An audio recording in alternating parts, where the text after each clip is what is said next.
Bem-vindo à aula 35 de Programação em C, e nessa aula aqui, continuando falando sobre funções, a gente vai aprender como lidar com funções recursivas. Então vamos lá. Uma função recursiva nada mais é que uma função que chama a ela mesma. Isso é uma função recursiva. Agora, para dar um exemplo disso, eu vou voltar acho que bem no começo dessas aulas a gente fez um programa que calculava o número fatorial. Recordando, o número fatorial, por exemplo, fatorial de 5. Se eu quiser fazer o fatorial de 5, é igual a 5 multiplicado por 4, multiplicado por 3, multiplicado por 2, multiplicado por 1. Isso é o fatorial de um número. É ele multiplicado por ele menos 1, multiplicado por ele menos 1, multiplicado por ele menos 1. E assim vai. Isso é o fatorial. E, por definição de fatorial de 0 é igual a 1. Então nós temos dois casos. Um é quando, se eu quiser calcular o fatorial de 0, automaticamente eu vou dizer que é igual a 1. E eu vou ter outros casos que eu vou receber um número e eu vou ter que fazer ele multiplicado por ele menos 1, multiplicado por ele menos 1, multiplicado por ele menos 1, multiplicado por ele menos 1, até atingir o número 1. É isso. Certo? Só que em vez de utilizar um ciclo for, que foi da maneira que a gente já fez anteriormente, nós vamos fazer que uma função recursiva execute isso pra gente. Então vamos lá. Vamos montar aqui o esqueleto do nosso programa. Primeiro de tudo, eu vou declarar a minha função. Eu vou precisar de uma função que vai retornar para mim um valor tipo inteiro, que eu vou chamar ela de fatorial. E essa função vai receber como argumento um número inteiro também. Então até aqui sem problemas. Eu declarei a minha função. Vamos então iniciar essa função aqui embaixo. Ó. Certo. Antes de eu começar a trabalhar nela, vou terminar de montar o esboço do meu programa aqui. Eu vou ter aqui também uma outra variável chamada, eu vou ter uma variável chamada número e uma outra chamada resultado. Eu vou dar um printf na tela do usuário, vou mandar uma mensagem para ele dizendo, digite um número inteiro. Eu vou armazenar esse número utilizando o comando scanf na minha variável resultado. E aqui vai ser um %i, porque a variável é inteira. Certo, até aqui sem problemas. E aí eu vou dar um printf dizendo o fatorial é %i. E quem que vai ocupar esse %i aqui? A minha variável resultado. Certo. Agora, eu preciso dizer que a variável resultado é igual, e é aqui que eu vou chamar a minha função fatorial para fazer o serviço para mim. Eu vou falar que resultado é igual à minha função fatorial, recebendo como argumento, isso aqui está errado, né? Recebendo como argumento o número que o meu usuário digitou. Correto? Então, olha só. Essa variável resultado vai ser igual à minha função, que é essa aqui, que recebe como argumento o número que o usuário digitou. Certo? Vamos começar então a trabalhar nessa função aqui. Ó. Eu vou precisar de uma variável aqui chamada resultado também. E agora eu posso começar a escrever. Então vamos lá. Lembra que eu falei que existem dois casos para a gente calcular o número fatorial? Um é quando o número é igual a zero e o outro quando não é. Então esse aqui faz sentido meter um comando if aqui. Ó.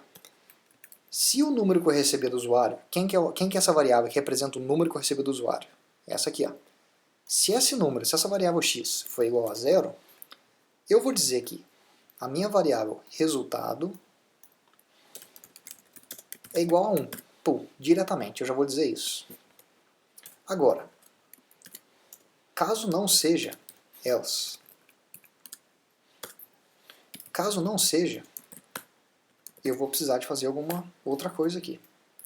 Caso ela não seja igual a zero, eu vou dizer que resultado vai ser igual a minha variável x multiplicado, aqui que vem o que da questão, por fatorial,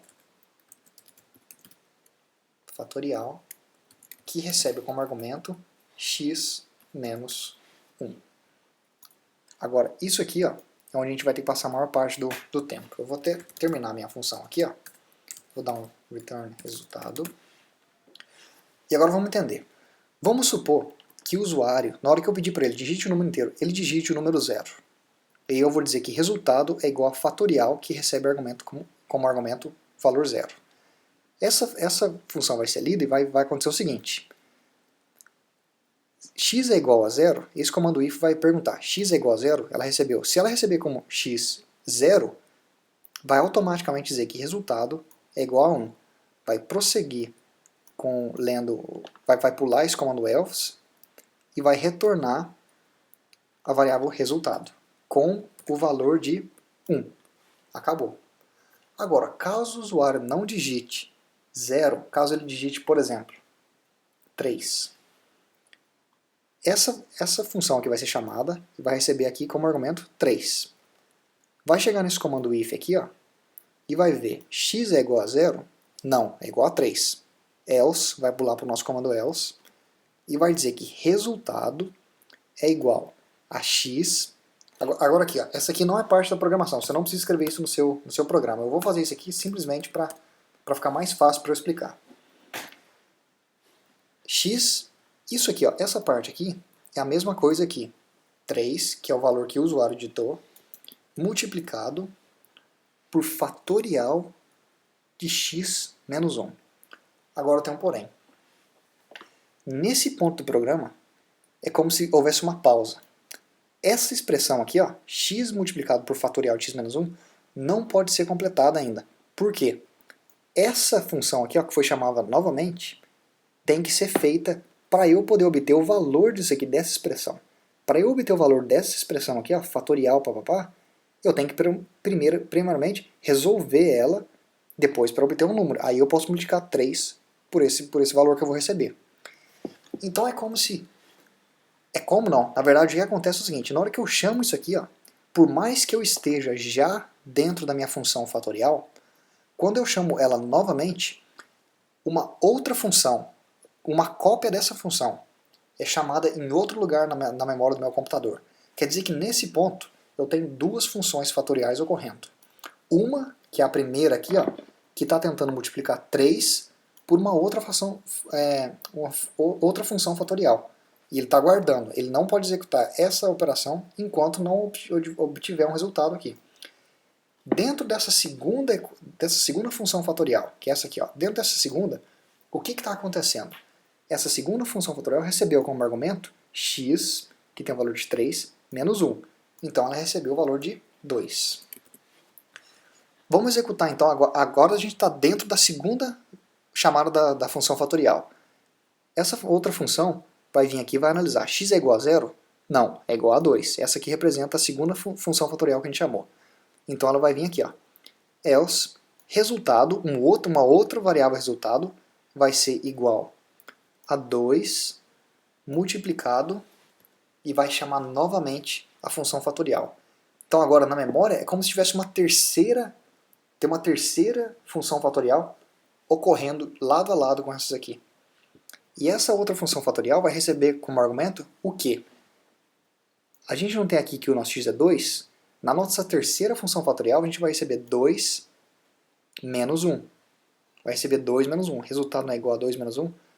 Então a nossa terceira fatorial está recebendo isso, 1 como argumento.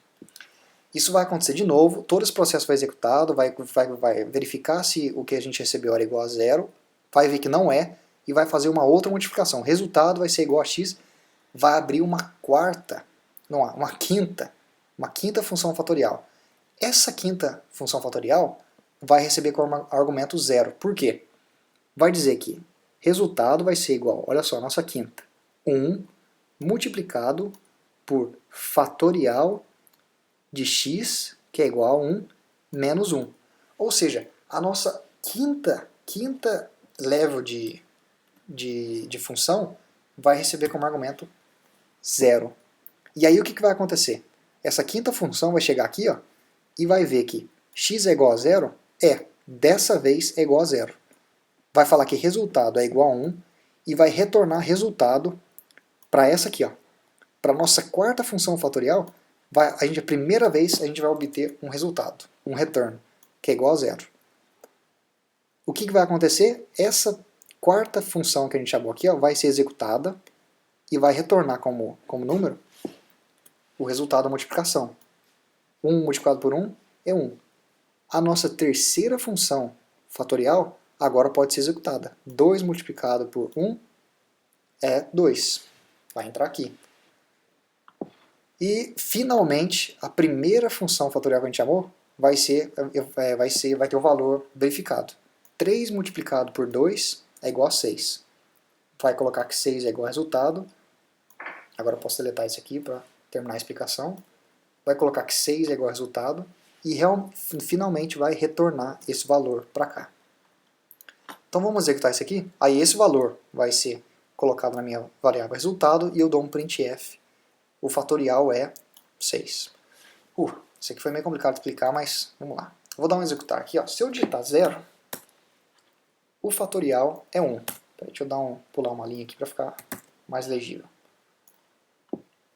Digite um número. Se eu digitar 0, o fatorial é 1. Se eu digitar 3, o fatorial é 6. Certo? Isso aqui foi a ideia. O que é importante aprender nessa aula? Essa ideia aqui. Ó. O importante é você saber que quando você tem uma função recursiva, cada vez que você chama uma função, você está dentro dessa função e você chama ela mesma, o que está acontecendo é que o seu programa está criando uma outra função recursiva que deve ser resolvida, tem que ter um valor resolvido para você poder resolver a função anterior, a inicial sua. Enquanto essa função não obter um resultado, ela vai ficar entrando dentro de uma outra função. Quer dizer que nesse caso aqui eu utilizei o número 3, jogando o número 3 aqui a gente teve 5 levels, 5 níveis de funções para ser resolvida. Caso fosse o número 10, a gente ia ter, por exemplo, 30. E aí por diante. Isso é como utilizar funções recursivas. É um modo de executar o seu programa mais abstrato, não é tão claro, é até mais difícil de explicar, mas é importante você saber que existem também funções recursivas. Então é isso, te vejo na próxima aula. Se você ainda não checou a nossa página do Facebook de Aluno para Aluno, não esqueça de checar, e também a galera do Blog do Código e a página do Facebook deles, Linguagem C. Te vejo na próxima aula.